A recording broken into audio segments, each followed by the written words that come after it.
All right, everyone, welcome back to the Rebellious Noise Pro Wrestling channel. My name is Scott, and I'm joining you on a Monday night from England to talk about a show that took place in England tonight, Monday Night Raw, of course, at a reasonable time. So it meant we got to do a watch-along experience. Thank you to everyone that tuned in live for that. And thank you to everyone that's tuned in for this portion of the show, of course, the instant reaction review. And we appreciate those joining on demand as well. Let us know what you thought of the show. I want to hear your comments in this show as well. We're going to talk about the kind of hits, the misses, if you will, as well, from a kind of busy Monday Night Raw in Birmingham. But again, I want to know what you thought of the show overall as we start to break it down segment by segment and moment by moment on this review. Overall, guys, I thought it was a fun show. I don't think it was,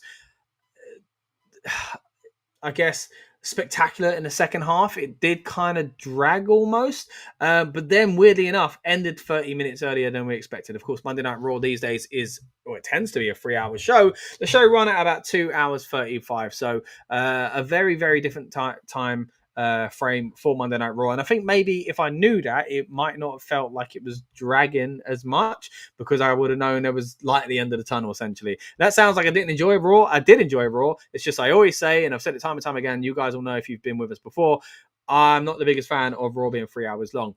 That being said, as I say, it was a enjoyable show. Let's get into the big kind of stories to come out of it, though. Again, thank you to everyone that joined us on the show earlier on, but you're now watching the instant reaction review of Monday Night Raw.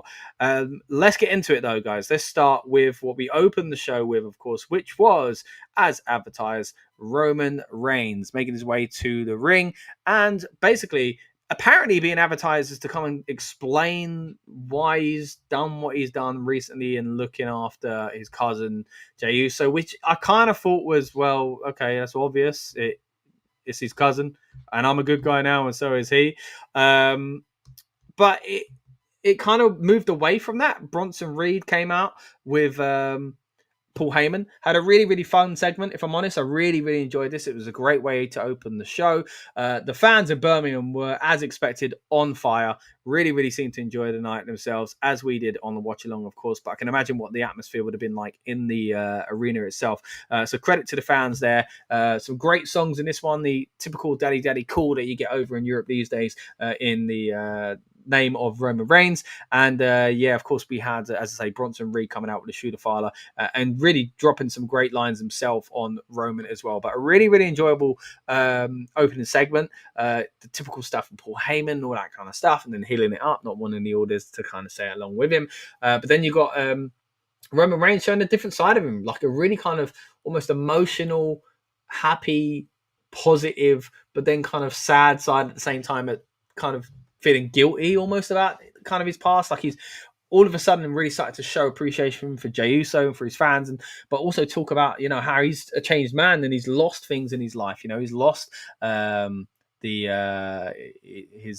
wise man, he's lost his bloodline, he's lost his titles as well. So quite an interesting opener as far as, you know, Roman Reigns' storyline progression and character progression goes as well. So quite I guess a notable one in that sense as well. That's how we opened it up, and again, I thought it was coming thick and heavy, man. It was a good start to the show. Actually really did enjoy it. Aiden's popping out, got to go to college tomorrow. No worry, Aiden, thank you so much for tuning in and watching along with us on the show as well. Appreciate everyone that's been with us, where we've been commenting or lurking in the background. We appreciate it. If you're still live though, let me know what you do think of Monday Night Raw, and did you think it was a good show overall? And again, Aiden, we'll see you on the next stream, buddy. We're going to be back, of course, on Friday night for a stream of SmackDown coming to you live from Leon. Well, I'm not in Leon, but I'll be live as well. But yeah, let's dive into Monday Night Raw in more detail. As I say, started out, in my opinion, with a really, really fun opening segment with Roman Reigns and Bronson Reed. First match we get into, though, it was... I'm trying to remember now. What was it? Let me see if I can get to some notes here. It was... Oh, no, we had backstage, didn't we? Yeah, day night, talking about how he thought CM Punk did push him. That plays into the main event. We'll get to that later on, of course, as well. We just saw how the show closed with loads of shenanigans. Quick comment here from Aiden as far as rating the show. Gives it an 8 out of 10. Only marked it down because of the Netflix glitches. So not really about the content itself, but I appreciate what you mean. It did have some weird glitches, didn't it? For those that aren't familiar, maybe didn't have it on their end. Well, I actually feel like it was probably a global thing. I think, it was in the opening match, I believe. There was slow motion, basically, footage. Audio went, and then it kind of caught up. Later on, there was a bit where they went to the ads. They said it was a 9-minute ad break. It went about 6, and then it in that replayed the same segment again of the New Day chatting. For us in the UK, where we aren't seeing ads, we're seeing kind of bonus content, essentially. They played that twice. They played the kind of promos that they had delivered about that night twice. And then all of a sudden it kind of caught back up and you could press live and it jumped ahead to Becky Lynch already been in the ring. It really kind of took us out of the moment. I think a lot of us was taken by surprise and we did fall behind, as Aiden says. Aiden was watching live and thankfully sent me a message and said, look, it's not live for me anymore. And I realized mine was the same and we caught up. But look, let's focus on the positives. The next week's thing was kind of annoying. Don't get me wrong. It did take away from the show a little bit, but the show itself was really cool.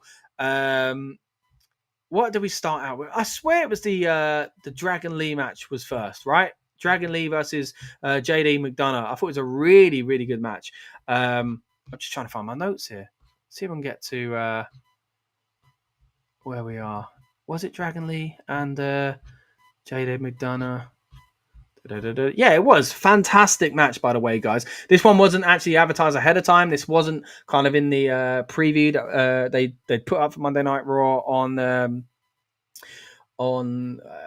WWE.com. Sorry, Luke distracted there because Aiden again having a dig at the Dublin crowd. Wasn't the biggest fan there. I think Birmingham were maybe better, but I think the Dublin crowd was still good. Dom wasn't in the correct position. You're right. Yeah, it was that really weird point, wasn't it, where backstage, the Judgment Day were chatting, and Dom ran behind to get into position to chat to El Grande Americano. Really weird. Again, I said it on the stream earlier on. Who was that? Because sometimes that plays into it, right? You see someone lurking in the background. We saw it with Asuka. We saw it with Kairi Sane on the segment between Iyo and Rhea, which we'll talk about later on. I thought, was that the same here? But Aiden was watching live with me. Aiden went back and said, no, it was Dom. It looked like Dom just wasn't in the right position. Very, very strange. I wonder if people kind of caught onto that online. But sticking with the Judgment Day, as I say, opened up with a fantastic match. Really, really enjoyable. These guys kind of left it all out there. Match of the night for me. 100% match of the night. Really, really good. Already the best thing I've seen on this European tour. There's been some fun segments and fun moments, great lines and decent matches. But this one basically took it to another level. A really, really enjoyable match. Dragon Lee wins by pinfall by hitting the Operation Dragon. JD kind of course, had a little bit of help from Dominic Mysterio, but AJ Styles, the kind of enemy of a lifetime, really chases you over the sea and catches you no matter where you are. And he did the same thing here with Dominic Mysterio and trying to take him out, which sets up a match later on, which we'll get to very soon. Again, we mentioned earlier on, though, LA Knight is a little bit upset about CM Punk. That we'll play into it later. Coming back from commercial break, we get a Rusev video package where he talks about how he wants to hurt Sheamus. Later on, Sheamus has one in return saying, look, nobody wanted you back, mate. Like, quite a harsh promo in return. But yeah, this is where we got that weird thing. No, they were bickering backstage at this point. JD and the rest of the Judgment Day, Finn Balor, of course. And Raquel said, look, what would Liv want? Dominic says, look, why don't you take care of AJ Styles? And that does set up the match between Finn and AJ later on. We also had Kofi Kingston versus Penta.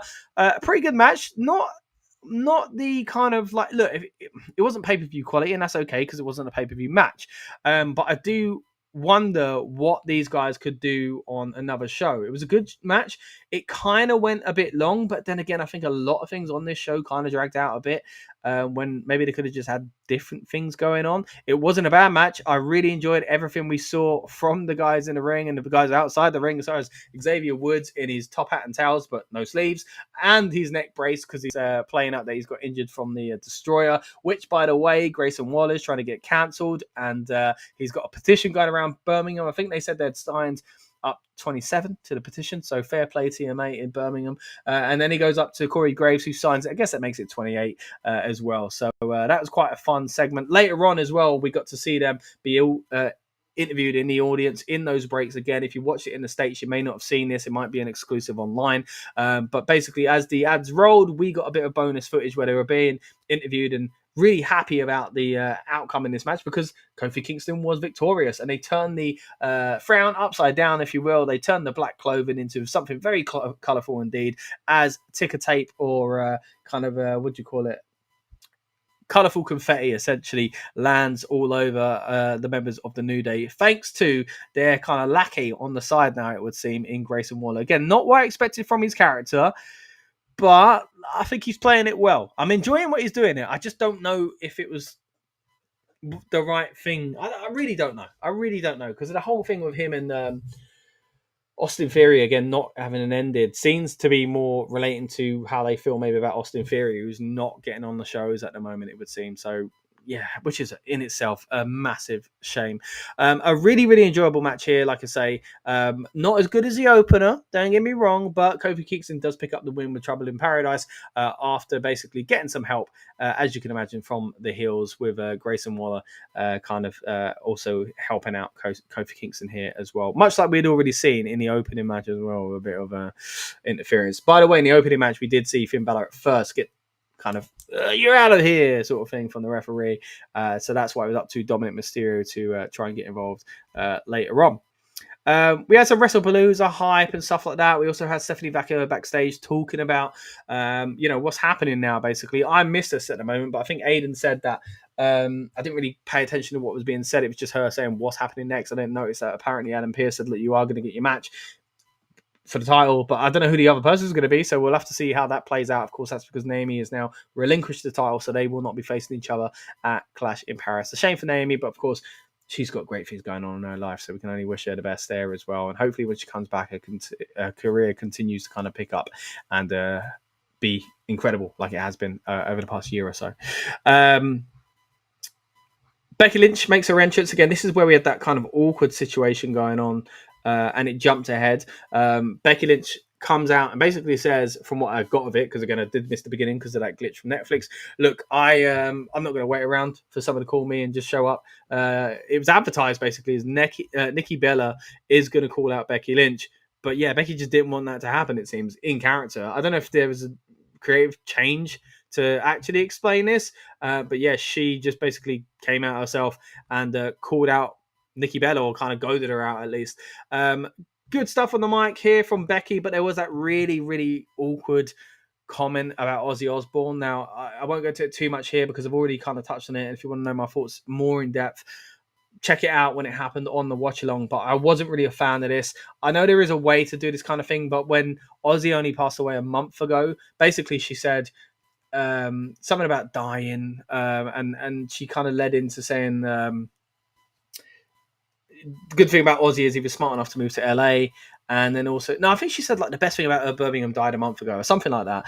And then at least he was smart enough to move away. But if I was him, I'd want to die too, or something along those lines. It was really, really awkward. Talking of awkward as well, there was kind of awkward back and forth between Nikki Bella and Becky Lynch, and I don't like that I'm saying this, but I don't think it was the best segment. I mentioned on the watch along that the opening segment made me want to watch Roman and Bronson Reed more. I actually went into this feud thinking I want to see Nikki and Becky quite a bit, and now coming out of it thinking I don't want to see it anymore. Maybe, I don't want to say I want to see it less, but it just didn't go well. Nikki wasn't bad in her delivery, but it just wasn't, for me, clicking with the fans. She tried a few times to hit the old cheap pops in there, maybe a bit too often as well.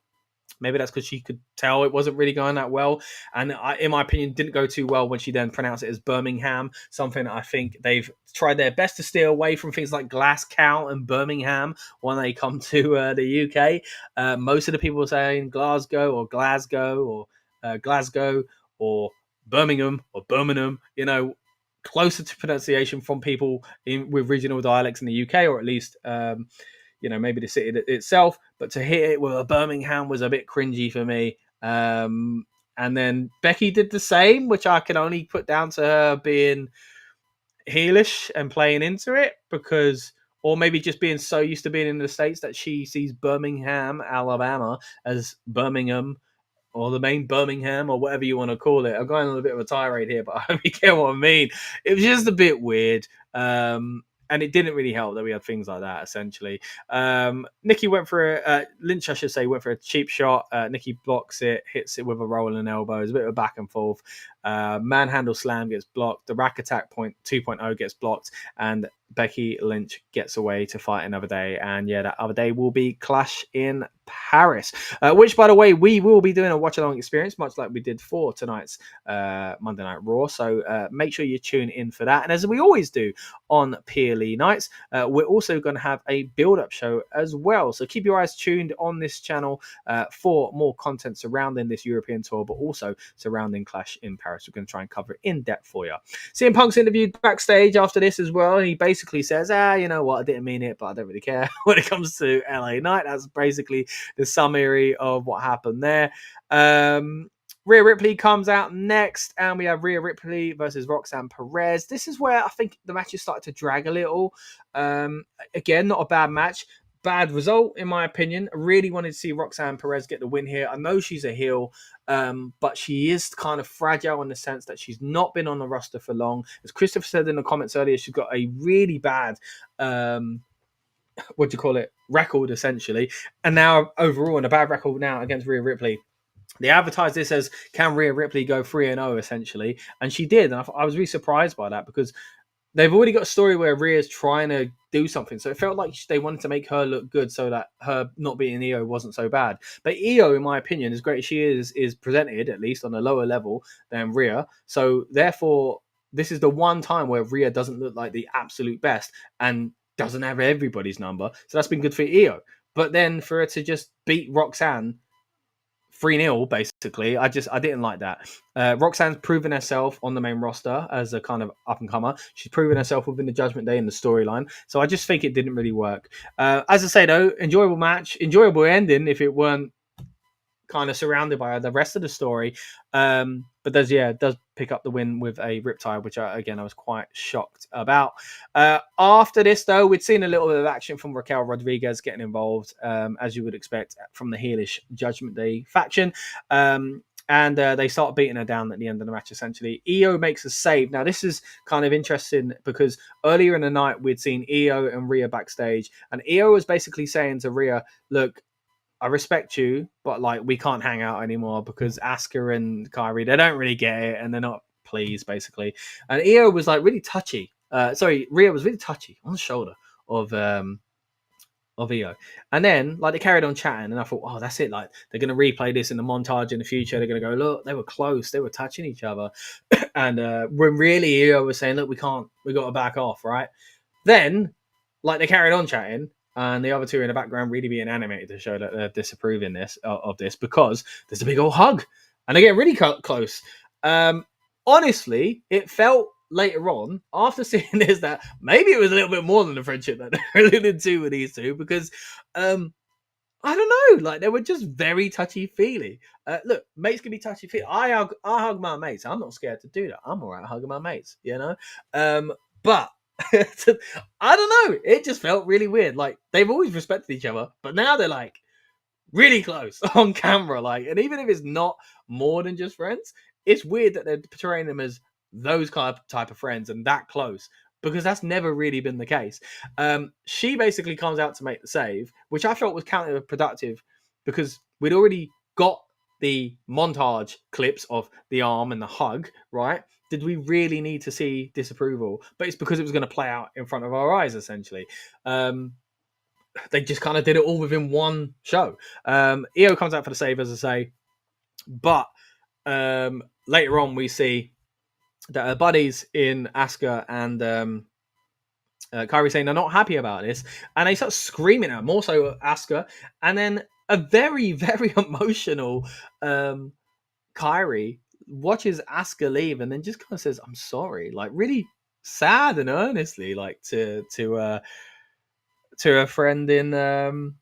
And it was really weird. It was and even Michael Cole was like, this is all weird. It felt like they've really ramped something up here, something that wasn't really there with their characters before. So, and I don't know why. I don't know what they're doing. Is it just a jealousy thing? Is it just that they're going to be heels and is a new story to tell for, so it's a surprising story, but it could be really surprising depending where it goes. I really don't know where they're going to go with this one. So, hey, stay tuned. We'll keep an eye on that one, and we'll kind of give our thoughts on this channel as much as we can.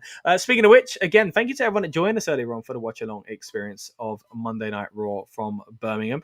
You are now watching the instant reaction review, so we appreciate you here as well. We're also going to be doing a watch-along experience for Friday Night SmackDown coming to you live from Leon as well. So stay tuned and subscribe to the channel for details surrounding that stream. And of course, again, on the weekend, we're going to be doing a watch-along and a build-up show for Clash in Paris as well. So stay tuned for that. If you haven't already, please subscribe. Again, we don't just talk wrestling as far as predictions and previews and stuff like that. We've also had the opportunity to interview some of your favorite WWE superstars in the past, like those that have appeared on tonight's show, like Finn Balor. We've also had great conversations with Drew McIntyre and with Damian Priest in the past as well. So thank you for tuning into this, but I do hope you get to see more of our content on this channel. Sticking to the subject at hand though, what did you think of Monday Night Raw overall? If you could rate it, I want to know in the comments, whether you're watching live or on demand. If you're lurking in the background, come on guys, let me know what you thought of Monday Night Raw. Seth Rollins said he was right in a backstage segment to pick Bronson Reed. Bronson Reed was completely different here, by the way. Earlier on, he was all laughing and jokey. Here, angry. They also, in the opening segment, mentioned Bronson's Samoan heritage, which I didn't know. Obviously knew he's of Polynesian descent, but I didn't know it's specifically Samoan. And he said that his family got exiled to Australia. Now, I don't know how much of this is just playing as a character, and he's earned these tattoos, whereas Roman, as a Samoan, is just basically, I guess, a bit kind of insinuating he's a bit of a fraud and not as legit and as scary as his tribe, essentially. And, just paid for his tattoos. So, yeah, quite laughy and jokey, but also kind of menacing in the opener. But then this backstage bit, he's just like a beast. He's just really angry. Yeah. Heyman saying to Seth, look, you were right. You're such a genius. And he's like, yeah, I am. And then he turns to Bron and basically is really hyping up the Vision, as they call their stable now as well. AJ Styles versus Finn Balor. Again, this is because Dominic Mysterio said, oh, you know him. You saw it out.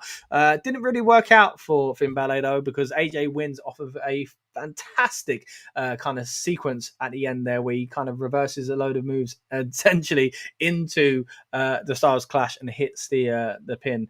Really, really good match here. Again, one that started a little slow, but really picked up in the end and was enjoyable overall. And another example, if you put this on a PLE, this is a WrestleMania match. I'm not saying they delivered a WrestleMania worthy match, but like marquee wise, it's a WrestleMania match. They delivered a good Raw match, though. It was really cool. And that's, that's okay. You shouldn't have WrestleMania matches on Raw all the time, right? Or that often at all, really. But a good Raw quality match. Didn't really work out for the Judgment Day. They're backstage now with Adam Pearce saying that they're not happy about this. There's a funny bit where JD McDonough interrupt Adam Pearce's idea and said, oh, yeah, he's going to be back for the building in Paris next week, right? And he says, no, next week, Monday Night Raw in Paris, thankfully, because we're going to get to see the great, phenomenal chant I'm hoping for AJ Styles again. He's going to be facing off against Dirty Dom for the IC title. And I got a feeling that he might actually win it this time, because Dom's had this belt for a while, and we wondered if he could be dropping it a few weeks back to AJ. This would make sense in a place like Paris, which suddenly France feels like AJ's home in some ways. We had a Bayley promo as well, one of those kind of hearing voices things. We saw it last week, of course, with the role model.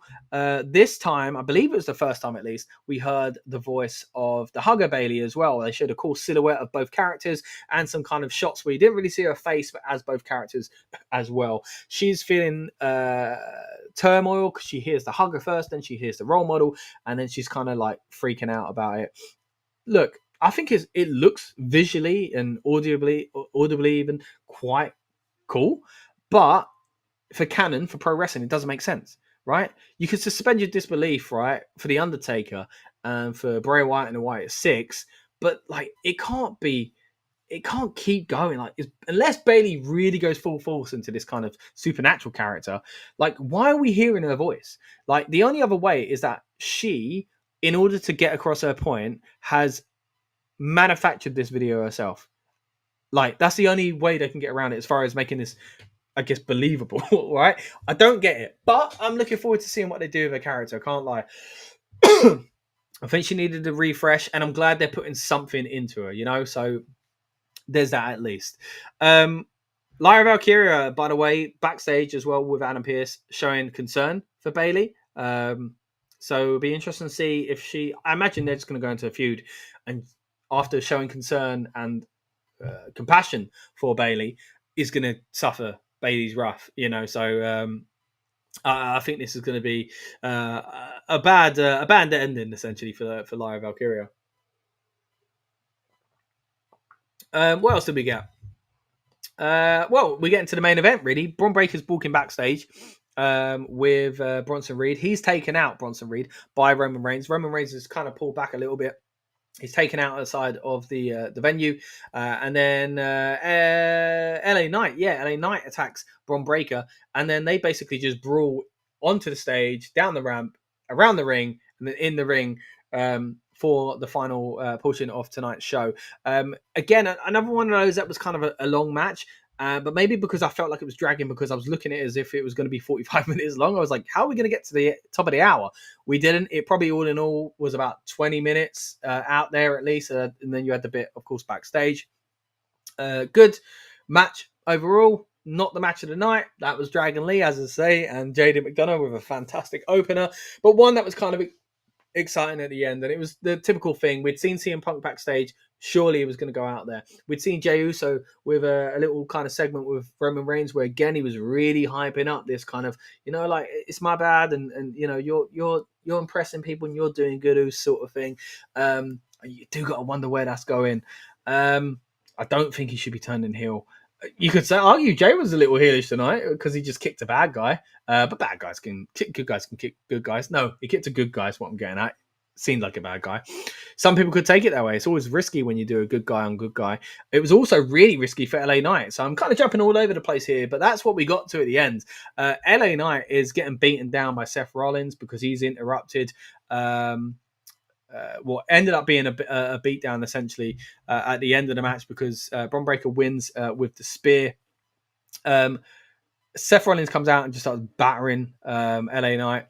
Jey Uso comes out to even things. Bronson Reed comes out as well. And then we get CM Punk. Massive ovation. Just like the other week, they start singing his theme song, Continue It. It looks fantastic. Again, the fans in Birmingham, great tonight. They get in the ring. Him and Seth start going at it after he's already taken out Braun Breaker. And the good guys basically prevail. The bad guys start running away. Clutching onto the world title is Seth Rollins next to Paul Heyman and his cronies. And then there's a little bit of shoving, argy-bargy from LA Knight and CM Punk. They're pushing each other. They accidentally knock over Jey Uso. Jey Uso super kicks LA Knight. And at this stage, I thought the two good guys standing over the other good guy in LA Knight was a risky move for someone like LA. Because of his character's kind of heelish, and it could be misinterpreted as, we shouldn't like this guy, even though a lot of people do like him, of course. But CM Punk, people really like, and Jey Uso. I mean, people really like LA, don't get me wrong, but it's just a different kind of vibe. Anyway, different kind of character. Then what you get is Jay just super kicking CM Punk, like business for himself. That is it. He is in it on his own.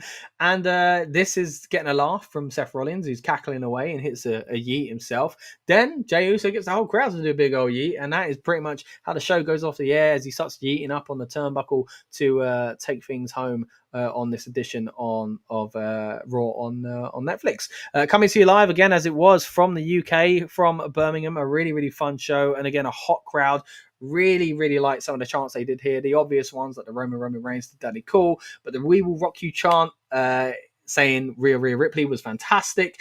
So really just funny chants. There was ones about I think about the shoes in the early going and all that kind of stuff. Yeah, give your shoes back or whatever it was.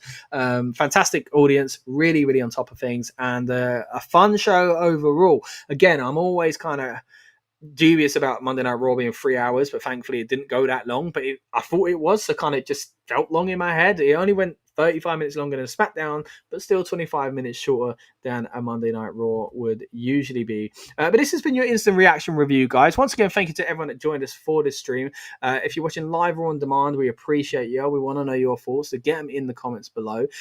Thank you for joining us. Subscribe if you haven't already. And as I mentioned, we're going to be hitting you with a watch-along experience for SmackDown on Friday when it comes to you live from France. Also in France, of course, we have Clash in Paris, where we'll have one of our build-up shows, followed by a watch-along experience as well for Clash in Paris. It's not often we get to do these, guys, but we are privileged at the moment because these shows are coming from Europe, which means we can watch them at a reasonable time. So I hope you've enjoyed this review of Monday Night Raw, and I really hope you enjoy the rest of the tour. Again, make sure you join us on Friday night for our watch-along for SmackDown from Lyon. I've been Scott. This has been the Rebellious Noise Pro Wrestling channel, and we'll see you on the next one.